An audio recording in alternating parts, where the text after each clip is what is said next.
Testing, testing. Hey guys, thanks for all showing up. Can you guys hear me? Can someone comment to confirm? I want to make sure before we get started today.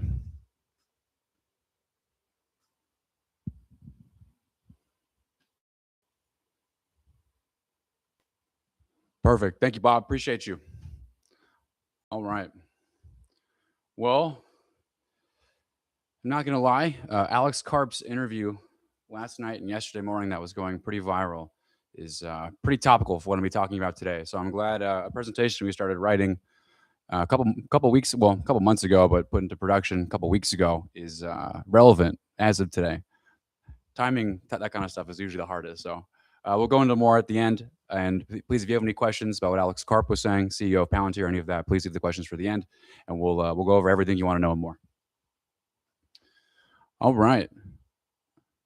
So I'm just going to dig into this because this is a day before a holiday, and I don't want to keep you here longer than necessary. We're going to have a great holiday weekend, and I hope you guys all have plans. I know I do. All right. So welcome. This is layer 4, the intelligent core. He who controls the weights controls the future. And we mean that literally. It's kind of absurd what's going on today in today's world. And anyways, we're going to dive into it. All right. So for those who are new, where does layer 4 sit? We have a AI stack shown like this. All right. This is how we've designed the AI pyramid, and it's also how Jensen Huang designs it as well. So there's 5 separate layers. The most visible are the AI applications, and today we'll be going over the models, the second from the top. All right, and this is the layer. This layer is the model. These are the engines of the entire stack. This layer utilizes the floating point numbers that were generated from electricity from the bottom numbers. So let's go through those real briefly for those who have not who are not present for those presentations. This being said, if you want more details on any of these layers, they are all, except for layer the capstone here, they're all on the channel. So please go back and look at those for more information. All right, so let's start with energy. This is the power infrastructure. This is the cycle we saw at the beginning of last year, where all of the power companies grew exponentially because they all were getting hired to build AI data centers. These companies generate power for the data centers. That's the bottom layer. That's the infrastructure. Next is the chips. The chips are what made the entire AI stack and pyramid even remotely possible. This is what created the entire industry of AI, because these are the chips that turn power into floating point numbers, and that is the most important thing out of this. Is floating numbers are what are generated to create intelligence. All right, so the data infrastructure, this is where those floating point numbers get turned into processes by companies through software. This is the management and processing of those floating point numbers into usable intelligence at scale. And today, we're going to be talking about the models. This is the Anthropics, the OpenAIs, the names that are actually the user faces that you chat into and you get information back. So let's dig into it. So I want to bring us way back. Surprisingly, this is actually not a new story. This first model layer, or weights, if you will, was actually first created in one of its first forms in Baghdad in 830 AD. And I'm definitely going to butcher some of these names, so I apologize. But the Abbasid Caliph Al-Ma'mun has just done something that no other ruler in history had ever attempted. He hired scholars from across the known world, Greek, Persian, Indian, Chinese, Hebrew, Syrian, and brought them all into a single building in his capital city. And he's paying them extraordinary wages. He's sending emissaries to Constantinople and Alexandria to purchase manuscripts by weight in gold, literally. The building is called the Bayat al-Hakim, which translates to the House of Wisdom. And what happens inside the building over the next 400 years is the most explosive intellectual event in human history between the fall of Rome and the Renaissance period. A number of scholars invent algebra, the scientific method, and geometric optics during this House of Wisdom period. And a scholar named Ibn Sina writes a medical encyclopedia that actually runs European medicine for 700 years. The scholars of the House of Wisdom actually calculate the circumference of the Earth to within 180 miles during this time period. Every significant intellectual breakthrough of the medieval world flows from this building, literally. And here's what most historians miss about the House of Wisdom. It was not just a library. A library stores knowledge. You go in, you retrieve a fact, you leave.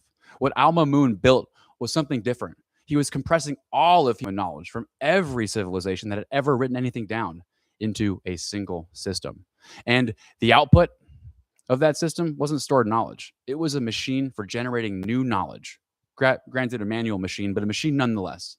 The scholars didn't just read the texts, they synthesized them. They found the contradictions and they connected the geometry of the Greeks to the mathematics of the Indians to the astronomy of the Persians. And from those connections, they manufactured insights that had never existed before. Does that sound a little familiar? Then came 1258. The Mongol army of the Khan reached Baghdad, and what followed was one of the most consequential military events in human history. Not for the lives lost, which were many, but for what was thrown into the river.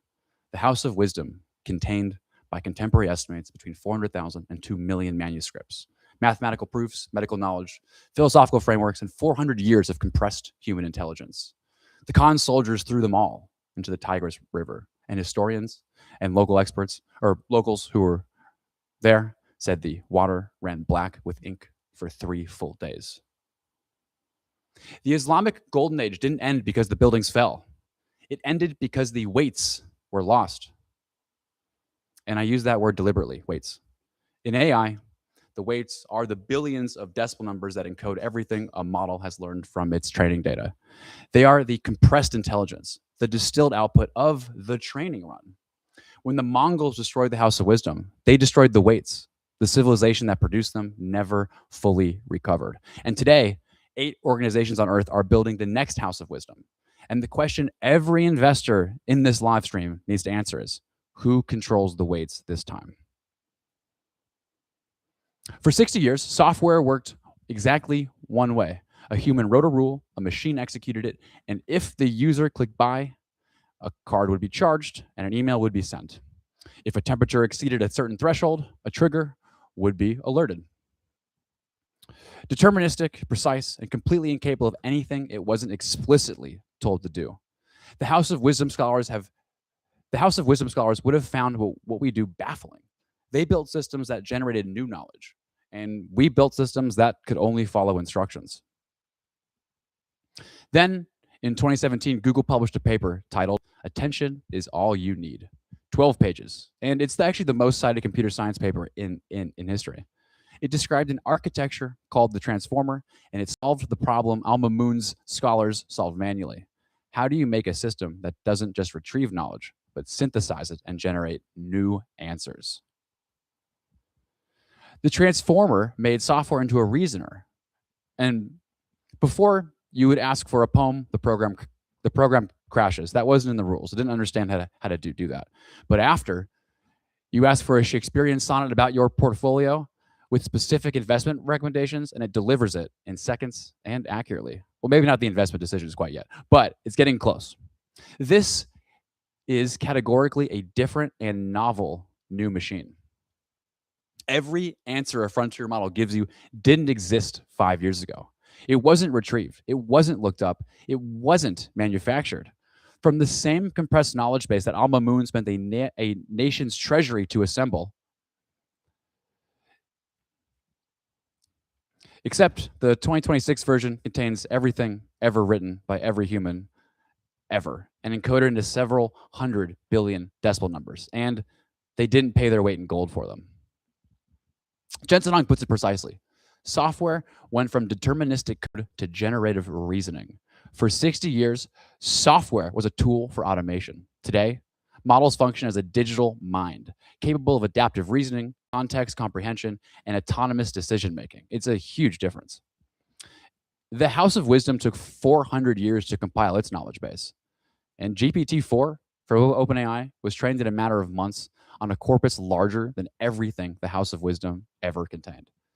The training run is the compression. The weights are the output. And the output is quite literally the most valuable intellectual property on Earth. And here's what makes the model layer behave differently from any prior technology. The capabilities don't grow linearly with investment.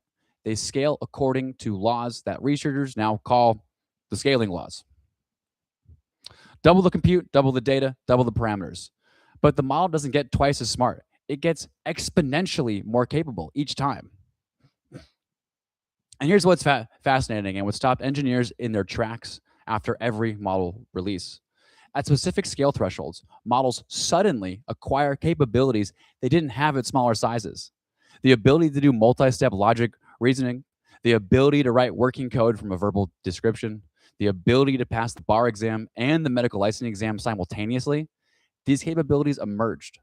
They could not be planned for, and they cannot be engineered in. They appear at scale like new elements crystallizing from a solution that's reached saturation. And what this means is completely new abilities that weren't present before the update.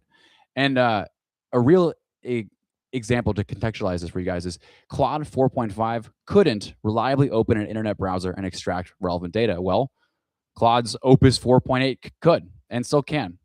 4.5 couldn't code towards a goal on its own. 4.8 can. You can literally do hashtag goal within Claude code, and it will code autonomously until it thinks it's reached the goal stated. Quite incredible. Which brings us to the moat. Training a frontier model today costs between $10 and $100 billion. GPT-3 costs roughly $5 million to train. GPT-4 costs over $100 million.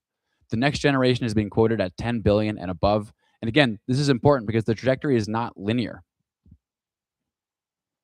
This is infrastructure capital expenses that are perceived by most Wall Street professionals as software costs and by the general public. The result is a functional oligopoly at the frontier. There are 8 organizations on Earth that can currently attempt to build and maintain a house of wisdom at this scale. There's only 8. OpenAI, Anthropic, Google, Meta, xAI, Microsoft, Zupu AI, and Alibaba. That's it. The barrier isn't patents. It isn't trade secrets. It is not regulatory capture. It's a $10 billion entry ticket. That's the new moat, and that's what makes this extremely important. Meanwhile, the capacity of these systems keep expanding. Context windows, which is the amount of information a model can hold in its active memory during a single interaction, have grown from 4,000 words in 2020 to over 1 million tokens today. You can drop an entire company's documentation, a year of earnings calls, 50 hours of video directly into a model's active memory and in real time.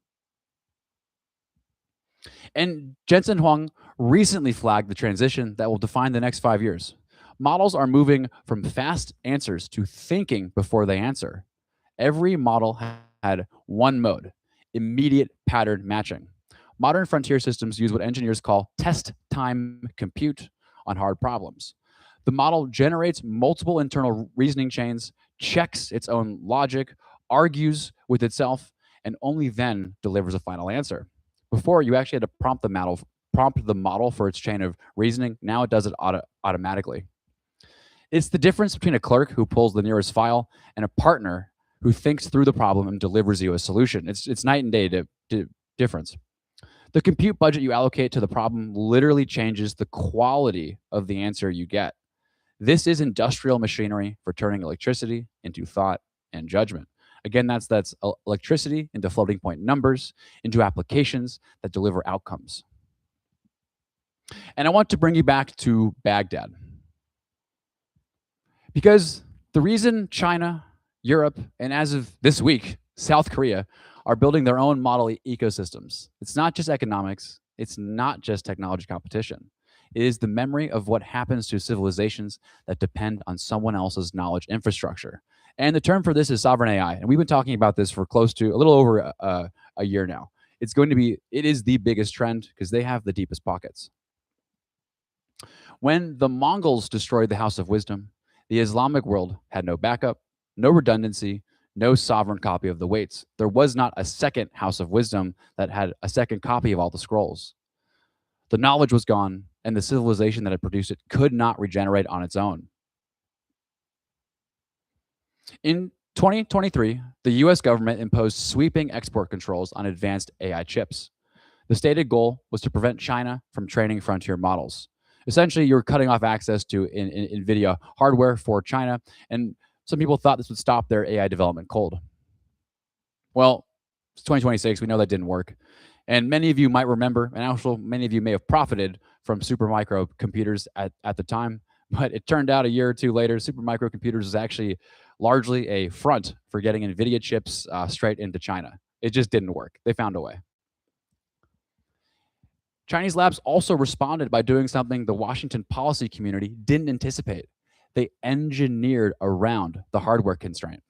Multi-token prediction, sparse attention mechanisms, mixture of experts routing that activates only the relevant portions of a network to any given query. Well, this was DeepSeek, and DeepSeek cut inference costs by 90% compared to Western counterparts. Their R1 model matched or exceeded GPT-4 on multiple benchmarks, running entirely on domestic Huawei Ascend processors. The trade bans didn't stop Chinese AI. They actually made Chinese engineers way more efficient. China is building its own house of wisdom, and by necessity, they've made it cheaper to run than ours. The result is 3 distinct knowledge architectures competing for global dominance. We have the United States, where we have OpenAI, Anthropic, Google, Meta, and xAI. These are closed source proprietary $100 billion training runs, maximum frontier capability, and premium pricing. In China, we have Zhipu AI, Alibaba's model Qwen, and DeepSeek. These are all open weight, open models. The model architecture is completely public. The weight's downloadable and modulable, running on domestic silicon with 90% cheaper inference. Explicitly designed to capture global developer mindshare through radical openness and price competition. And more on this in a bit. Europe, they have Minstrel AI, the regulatory compliance architecture. It is GDPR native design, meaning it is situated for the intense regulation that Europe has over its AI. And it's a highly efficient mixture of experts model tailored for heavily regulated industries, legal, financial, and government administration. And quick thing, mixture of experts, for those who don't know, mixture of experts means that the query gets sent to a number of different AIs who inhabit different personas, if you will. They all present their answer, and then together it's kind of summarized into the best probable answer based on the mixture of experts, and that's the output you are delivered. It's a great model, and Grok actually, so xAI's model was one of the first in the US to have that by default for its premium tier, and I'm talking $300 a month tier AI. And so I want you to understand what China's open weight strategy actually is. It's not generosity, and it's not idealism. It is a deliberate attempt to make Chinese AI the foundation layer for every developer ecosystem on Earth by giving the tools away before Western firms can establish lock-in. This is exactly the Android operating system model for phones. When Alibaba releases Qwen and developers in Brazil, Indonesia, Nigeria, and Germany download it, they customize it, and build companies on top of it, those developers are now part of the Chinese cognitive infrastructure. The House of Wisdom model. Extend your intellectual reach as far as possible, as fast as possible, and control follows.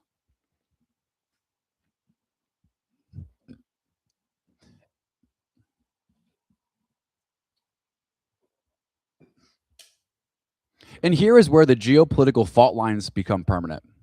The model layer now contains sovereign behavioral boundaries. Chinese architectures are aligned to domestic political mandates, filtering and declining responses on sensitive national topics.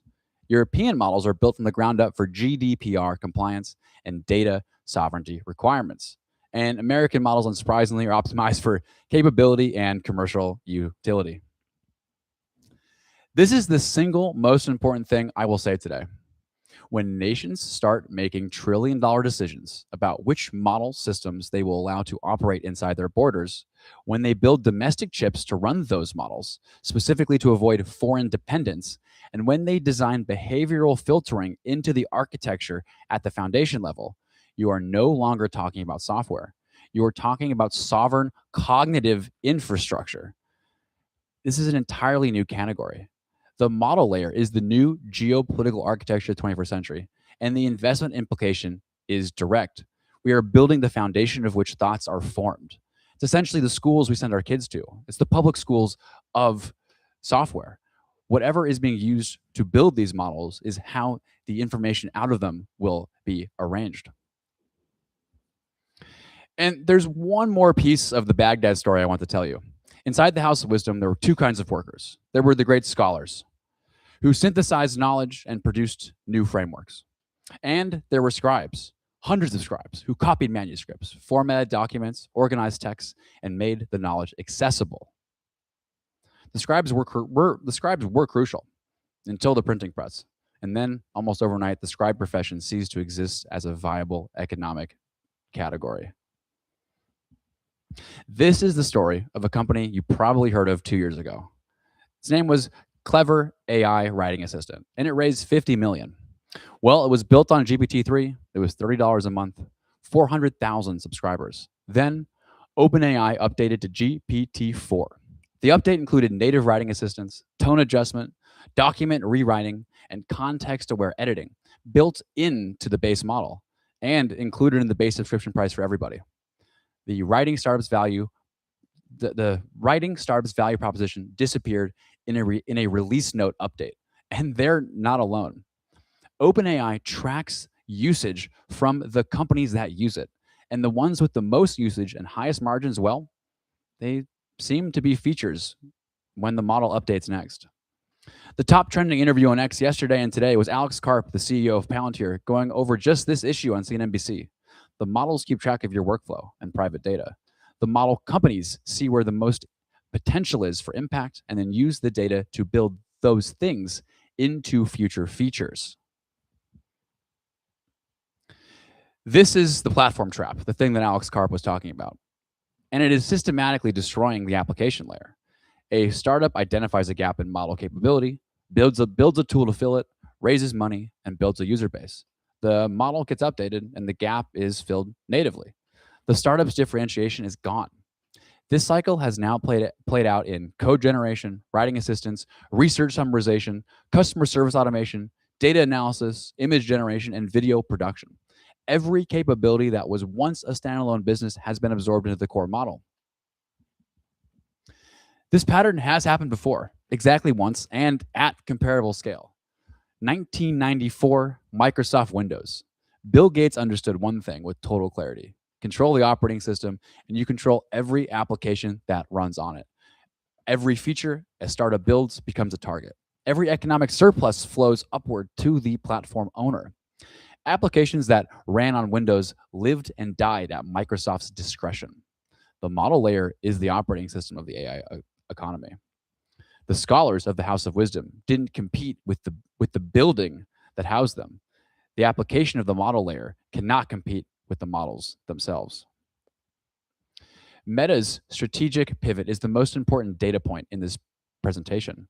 For years, Meta released Llama as an open source model, and their stated logic was sound. Let's commoditize the model layer to prevent competitors from entrenching moats.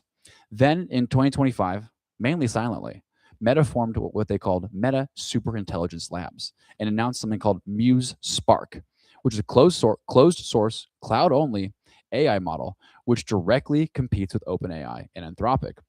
I want to walk this back for a second. Meta was trying to pursue the open model, much like China, but they pivoted because they found it was not profitable for them, and also that the model's performance directly paired with the amount spent. So they pivoted.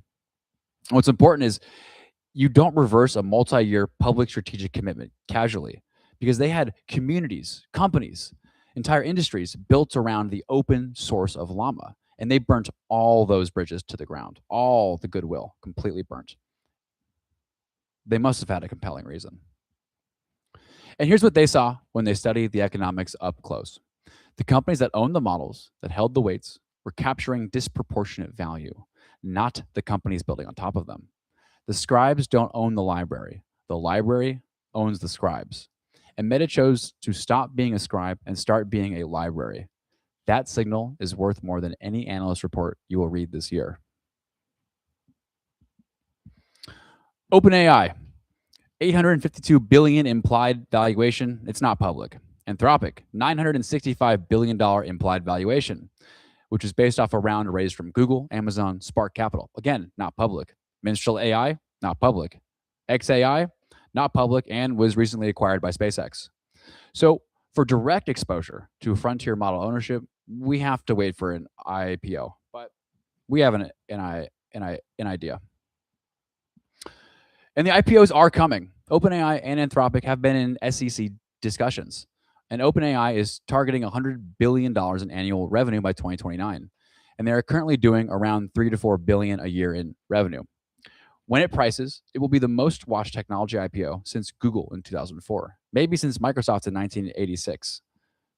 But here's what I want you to understand. Positioning for that IPO doesn't start the day the S1 drops.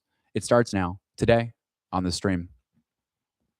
There are 4 public companies with real model layer exposure, not infrastructure plays, not application companies, actual model ownership or deep enough embedding to capture the economic upside for the output. All right, so here we're gonna have four picks, and only 3 of them have prices. So if you're gonna write something down, this is the slide for the picks. First, we have Microsoft. This is the closest thing to a direct OpenAI proxy available in public markets. They own 49% of the commercial profits. Azure, powered by OpenAI, has become one of the fastest growing enterprise cloud services in history. When OpenAI's revenue reaches $100 billion, 49% of it flows to Microsoft. This is not just basically a software company anymore. This is a model layer platform company with a 30-year enterprise distribution already in place. And Wall Street still prices Microsoft like it's just Office with AI features. It isn't. And so we recommend buying Microsoft anywhere above 407. The current price is below 407, so we want to wait for it to come up on an upward trajectory. So when it hits 407 on its way back up, that's where you want to buy. Alphabet, what's running Gemini across every Google product and selling it through Google Cloud? They own the compute, the training infrastructure, the distribution, and the model simultaneously. They are the most vertically integrated AI ecosystem on Earth, and Wall Street continues to price this primarily as an advertising company. That framing is increasingly incorrect. And we want to buy Google above 370. It's currently below, and much like Microsoft, we want to catch the train going back up the mountain. And so wait for 370 as your buy. Now we have Meta. They spent $65 billion on AI capital expenditures just last year alone, and explicitly transitioning from social media company to AI platform company, with social media as its distribution arm. Muse Spark is their closed source bet on the model layer.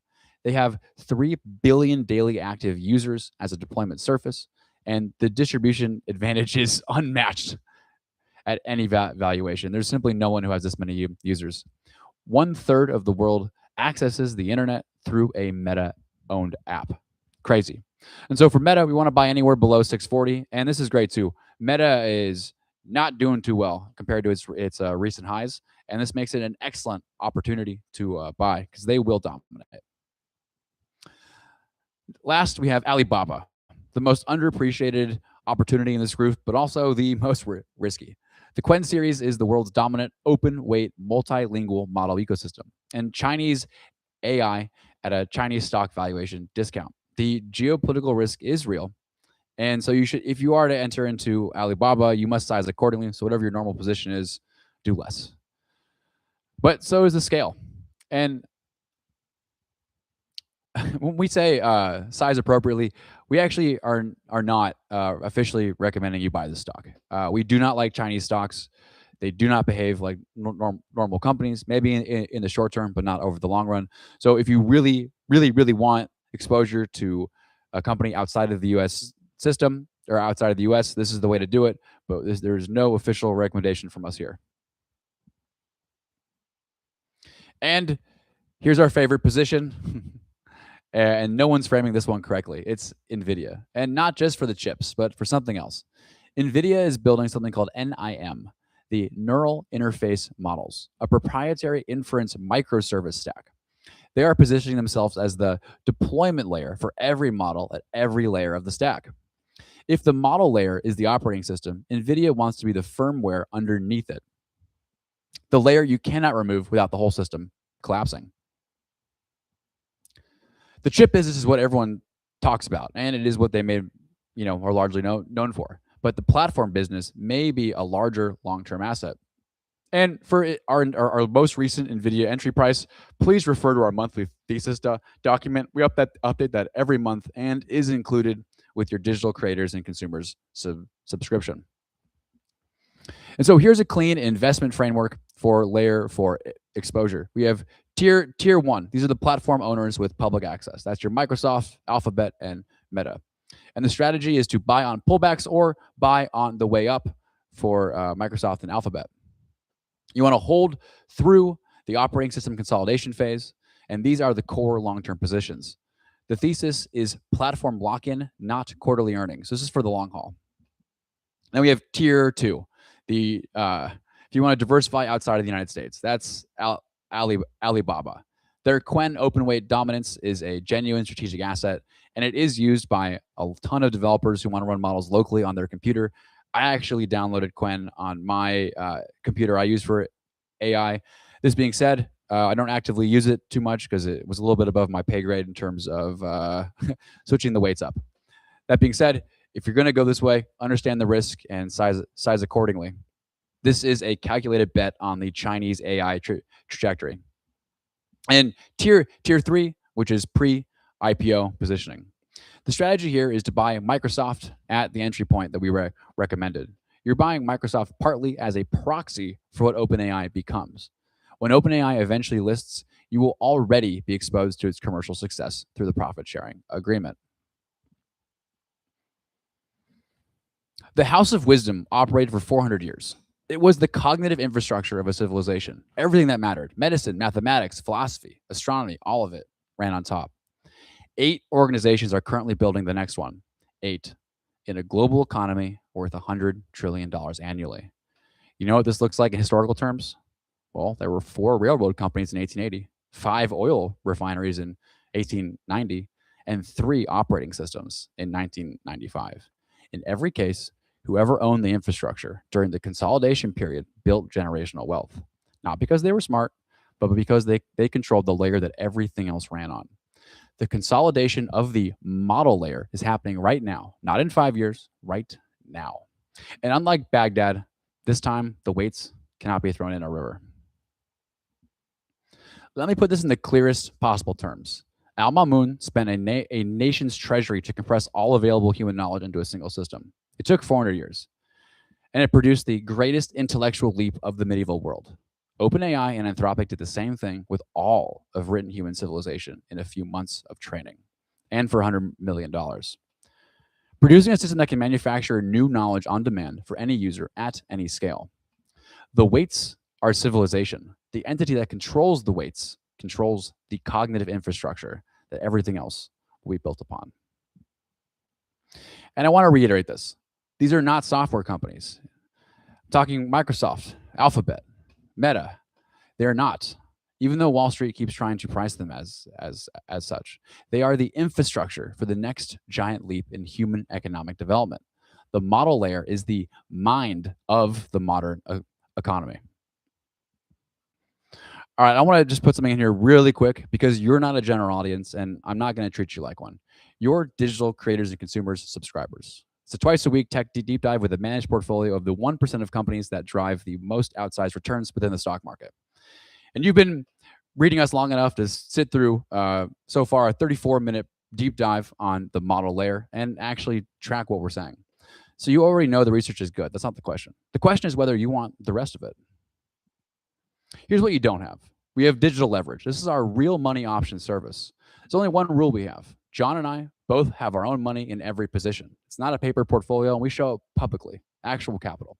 And as of today, it's up 110% in a year and priced at $2,300 a year. And we have a hard cap, only 200 members, because position sizing breaks above that. Then we have Compound and Conquer. This is our 70 stock watch list plus a bonus ETF portfolio. These 70 stocks are the 3% of companies that are driving 54% of all the gains in the market.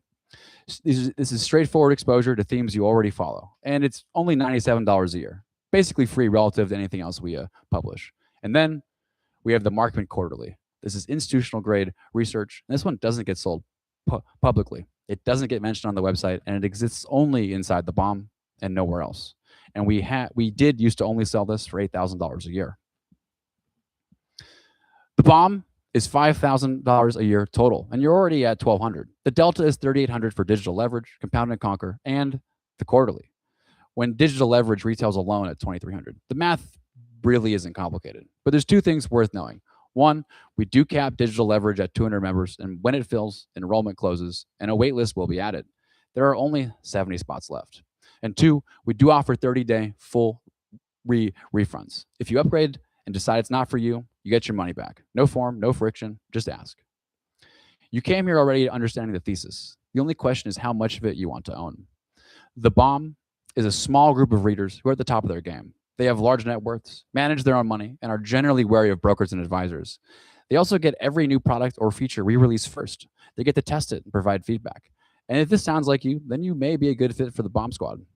Just reach out to me after the presentation. All right, so your action plan from today. Own now Microsoft, Alphabet, and Meta. These are the public platform layer proxies, and these should be core long-term positions. For international exposure, look at Alibaba, but size appropriately and know that we're not officially recommending this company to you. What you do need to do is position for the OpenAI IPO. And Microsoft is how you get there today.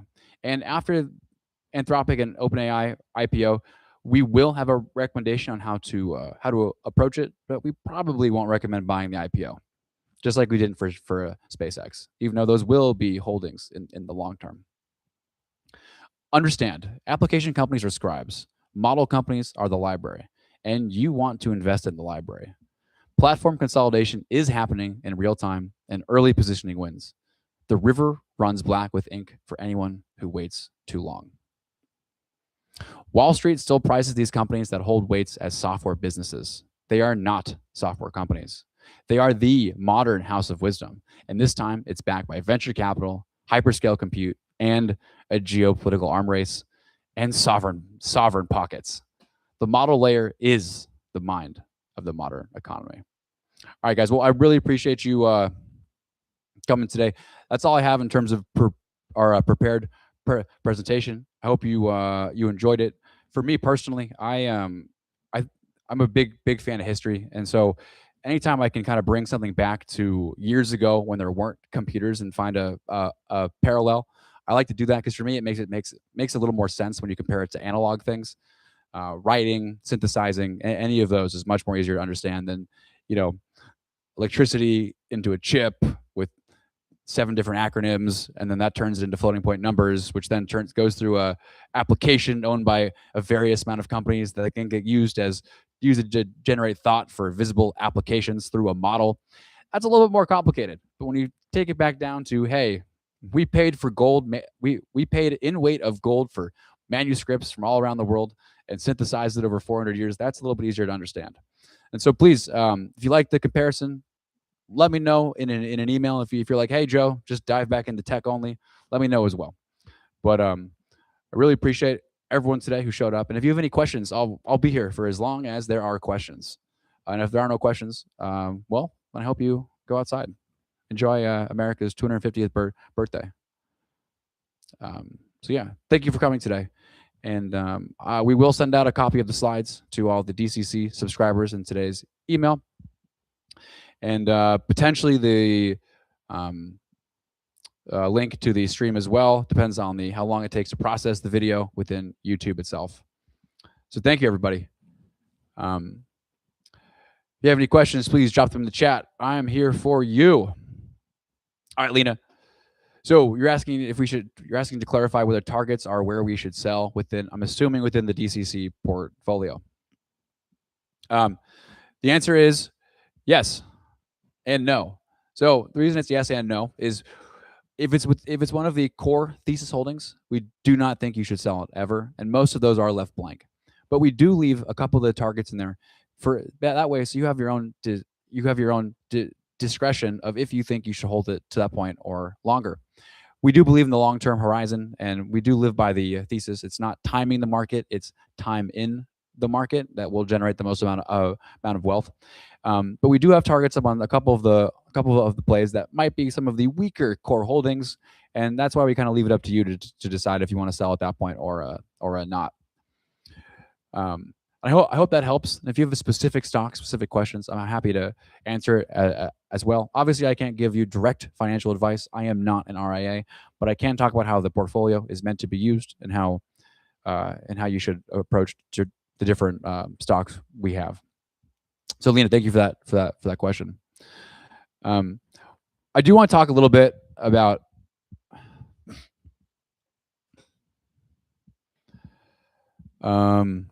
great. We got some questions. All right, really appreciate that, Paul. The ramifications of Meta considering selling a sparse computing capacity. Okay, so what are so Paul's question: what are the ramifications of Meta's consideration of selling sparse computing capacity to AI developers and enterprise? Well, it means they have extra compute that they're not using. So what people don't generally know is that also Alphabet and Microsoft do have their own compute capabilities, and when they have extra compute abilities, they actually do sell them. And that's another one of those hidden business verticals that isn't talked about too much. And so in Meta's case, it is most likely. In Meta's case, sorry, I'm reading one of the questions. In Meta's case, it is most likely that they have extra compute that they're not using. So that's what they're selling. They're probably doing there. This being said, if there's something specific, I may have missed the press release about it. This being said, that's what I would, based on the question, I think is most likely the answer. Victoria, you're asking about Amazon. Amazon is a great play as well, and we did actually release a buy order earlier this week to capture it. Let's see how it's doing. Yep. So we do think Amazon is a good play on this as well, but we don't think Amazon doesn't have their own models, and so because of that, that's why they're not included in this presentation. They use other people's models to help with their own AI. I do believe they're developing their own models, but again, it's not like their core business, and so that's why it's not in the models layer of the AI pyramid. All right. Thank you for that question, Victoria. I really appreciate it.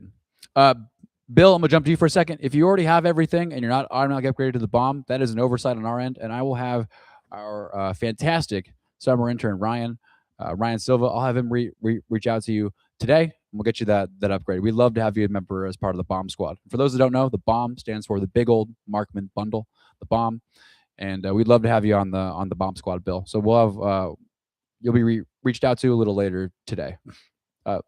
Lena, thank you for your second question about Palantir. Let me describe a little bit what Alex Karp was talking about in his interview. Essentially, what's kind of happening is there's the public perception of all the models and their abilities, and then the actual real-world ramifications of what's happening. Karp prices Palantir, or the way they do pricing is they price on outcomes and take a percentage share of the generated profit revenue. And this is what I think he's implying. I've only watched it once, so I could have missed this, but what I think he's implying is that the models are seeing that instead of charging per outcome, which is what Palantir does, is they're subsidizing token usage so that they get their data to be able to deliver the outcomes for themselves in the future if they build out those business verticals. So instead of selling and becoming a partner of a company to deliver the outcome for them, what they're doing is harvesting the data of those companies and harvesting the data of those companies and then potentially reproducing in-house the same thing.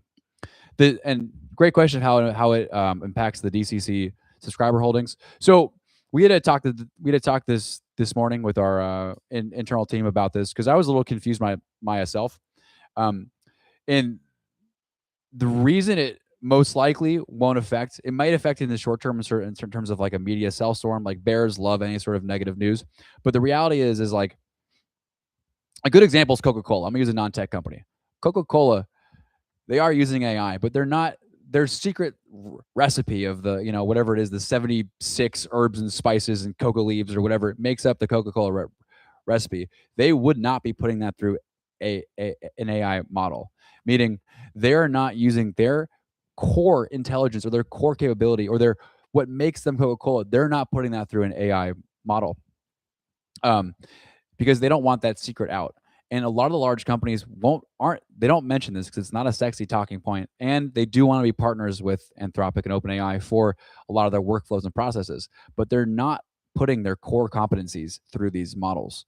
And in fact, there's an entire shadow. I say shadow realm because they're not public companies; they're small, but there are companies that operate between the model and the actual company that help to obfuscate the core data so that the actual models don't get access to the core part of their company. All that to say, most companies aren't sharing their intellectual data fully with these models. They're sharing more tertiary things of how to implement or get more sales or marketing, but not the actual thing that they do specifically. There are exceptions. Some are, some aren't. But our DCC holdings should be rock solid, and those guys are not sharing their intellectual data. It's one of the reasons why NVIDIA has so many in-house, like does everything in-house. They have their own models. Their chips being produced they're not using OpenAI or Anthropic to develop their future chips. And you can guarantee Microsoft, everyone else is not doing this. It's kind of fascinating. I am the All In podcast gets a lot of deserved grief, like for sure. But it gets a lot of deserved grief. But I'm forgetting his name. It's not David Sachs. It's not Chamath. It's the guy who hosts it. I'm forgetting his name, but he has been talking about it for a year that if you're a startup, you should not be using any of the frontier models publicly. You should be downloading open source ones onto local hard drives to use for your compute. And I think he's right. It's also kind of why OpenAI has this whole entire like VC model. They'll actually subsidize token usage for VCs of promising companies, kind of like a Y Combinator, but instead of giving money, they're giving tokens. And it's because they can see what's being used, what's driving revenue, and they get access to the data of all these private companies. So if there are any moonshot companies that have the ability to pass them or do something cool, OpenAI now has their data from the token usage of their systems. And so it's kind of nefarious. And my problem with OpenAI, it's not really a problem, is you read, there's at this point probably hundreds of interviews of people who have worked with Sam Altman, and all of them said they couldn't trust him farther than they could throw him. And so I think there is a little bit of a nefarious side to what OpenAI does on a lot of these things. This being said, it's a great model, and I don't use it personally that much anymore. OpenAI once told me I wouldn't like a thing when I was asking about a thing that I wanted to research. I was traveling to a city, and I think I was asking it about Thai food or something, or maybe like Chinese food, and something super benign. And it was like, based on what I know about you, you actually don't want this. And that really scared me. So I don't want to be told what I don't want based on my usage. So after that, that's when I switched to mainly Claude. It does not tell me what I don't want to do. This being said, my main AI is actually a custom one that I've kind of fabricated through the OpenClaw system on my own desktop, and it lives autonomously. It does use Opus as the thinking power, but the data is managed on a local hard drive as opposed to within their own house. Paul, thanks, Paul. My question really pertains to the thought that AI compute resources are truly restricted. Are we changing to an environment where there is excess capacity? Oh, I guess you're saying, have we reached excess capacity yet? Here's a great comparison. How much cell phone connectivity is too much?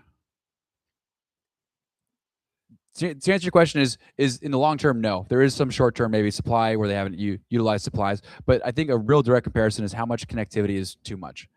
I'm in the middle of Austin. There's a cell tower, I think 300 feet from where I'm working. My phone still gets only two bars. I don't think there's ever I think there will be maybe at some point an upper limit for capacity, but I think it's decades away, not even close. There's a reason why SpaceX is trying to create a cartography of two civilizations by blanketing the moon with data centers and solar panels. It's because I don't know how much thought's too much thought. I think there's always going to be a new frontier. There's always going to be something to learn. And quite frankly, I think we're still pretty dumb overall as a civilization. And so I think there's a lot more for us to learn. And for that, we're going to need tons of capacity. And I don't think there's an upper limit anywhere in sight at all. But Paul, that is the right question to ask. And I really, really appreciate you asking it. Victoria, you're asking, what model do I recommend? Well, Anthropic, Claude. I like that one the most, right? right now, and they just put back on the market Fable 5, as of yesterday. I've done a few projects with it, and we're actually, I think I mentioned it to a few of you, we're rebuilding the back end portal for Markman Capital. It is lackluster and it does need an upgrade, and we apologize it took us so long. We just spent an ungodly amount of money on its current version, and so we did have to wait until we had some excess resources to devote to doing it. And part of the way we're able to do it actually now is because I built the majority of it using Fable 5, using Opus 4.8 and then Fable 5 before I got banned.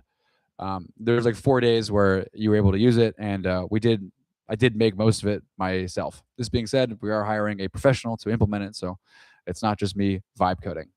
But we were able to cut costs by tens of thousands of dollars by using a system like Claude to help us code the back end. So Victoria, I hope that helps. But Claude's one of my favorites. Weirdly enough, I actually love Grok too, especially for searching anything on the internet. Because Grok is internet native with X, it does an amazing job of shopping for things, finding things, doing research of things. If you want public sentiment on a stock market, it scans X for public sentiment. It's fantastic for that. And its image generation is phenomenal. This is not tech, but kind of hilarious. When we sell stuff on Facebook Marketplace, which is not often, I'll actually use Grok to Photoshop in images that are hilarious, so that like for instance, a table. Just Photoshop Harry Potter and Hermione Granger having a butterbeer on it, and that table moves within hours, not days. I know that's kind of benign compared to everything else, but those are the models that I use actively. And if you're at all curious, I would recommend setting up an OpenClaw system. And if you're not technical, I'm not that very technical. Just ask Claude how to do it, and it'll help you out. But I think going through the actual act of setting up your own system really makes you understand how they work, how they fit together, and how you can change it. And the reason I like OpenClaw is because it comes with something called a soul document, and you can actually input how you think, people you look up to, different tenets, and different kind of rules. Or then the outputs are all trained on those rules that you put, or your thought processes. So you can truly customize the answers you're getting, as opposed to getting the general. And a real quick thing on the general thing is, by definition, outputs from models are the average. It's the average of all of human civilization put together. So if you want differentiated answers, you have to differentiate the system. And the only real way to do that is either play with open weight models and literally change the weights yourselves. Again, I wasn't able to figure that out really. I also don't have that much time to devote to figuring that out, but I tried. It was hard. So the best version that I got to was using OpenClaw, so I could basically change its soul of how it talks to me. Because if you want differentiated answers, which by definition you do just by being here, you want outsized results. You don't want the average return of the stock market. You could just invest in the S&P as an index, call it good. But no, you chose to come to us because of our differentiated view of investing, what companies to invest in at that time. And because of that, you need to be differentiated. And so that's why I think for general questions, models are fine. But if you need output that requires some sort of delta between the average, you need to be changing the models, or really using it to probe you for questions as opposed to accepting what it says, because otherwise you're just average. Bluestone, I read that the .com bubble happened because we didn't have the infrastructure to support it, and now we don't have the energy to support the expansion. So why do you think it will not happen to AI? That is a part of the .com bubble for sure, but the other portion of it was funded through debt. It was debt financing. So suppliers were giving out components. So specifically, Cisco was giving out switches and routers and antennae, the whole kind of stack for connectivity for free to companies. And then the companies were expected to just generate revenue. The famous one is Pets.com. Forget I think it reached maybe $1 billion in valuation. That could be too high, but Pets.com simply existed because people thought if you had a pet, of course you'll type in Pets.com and go buy stuff from them. So it's a little bit more complicated. And right now, what we're having with the AI expansion is it's demand focused. So everything here is generating real revenue, real returns, and real value within our economic system. It's not debt financing. There are pundits out there who will say it's a bubble and it's going to pop because it's debt financing, because NVIDIA buys shares in companies. But at And at the same time, that is happening, but NVIDIA is transferring real money for real products from other real companies, and real revenues are being generated. One of the things we say a lot internally, and it is in our letters, is the smartest people in the world are all doing AI models. They're all at these frontier companies, and they're all saying the budget's not enough. And we're now seeing their returns. Meta's stock dropped, I think, 10% in a day after it announced that it cut 20% of its workforce. After it cut about 20% of its workforce while increasing profits by 30%. Not revenue, profits by 30%. I'm not advocating for cutting jobs, but I am advocating for looking at the numbers when it comes to what's happening here. And the market's reaction to those numbers did not make any financial sense. And that's why we like to say, when there's a drop like that, you should always have the reason why you invested in a company written down next to the company you're invested in. So that way, when there's hysteria, noise, rhetoric, you know why you bought in the first place, and you can use those drops as opportunities to gain more shares in your favorite companies. So I hope that helps, Bluestone. If there's any other questions with that, I'm happy to dig deep into it. But that was more of the dot-com bubble was more of a debt financing leverage play, and also ridiculous notions that just because something was called pets.com, people would just buy from it. That's not how it works in real life. You need relationships, you need advertising, you need actual goods being delivered, money exchanging hands, and value being created. And today, there's so much value being created and so much revenue being generated, and profits are just going up. It's truly a crazy time. John and I were talking about this the other day. So I have behind me all of John's books. Well, I think I'm missing two of them. But one of them, he's been talking about the great digital transformation for 25 years. And when he first started, the tech sector was a portion of your portfolio. It wasn't the whole thing. What's happened in those 25 years, and what he said is that when, there's different names for it. Machine learning, algorithmic trading, or algorithmic outputs, machine learning, AI, they're all versions of the same thing. But what we've been building here at Markman Capital, what we've been talking about, is that the greatest generational transfer of wealth will come whenever that final form materialized. It has materialized. It's AI.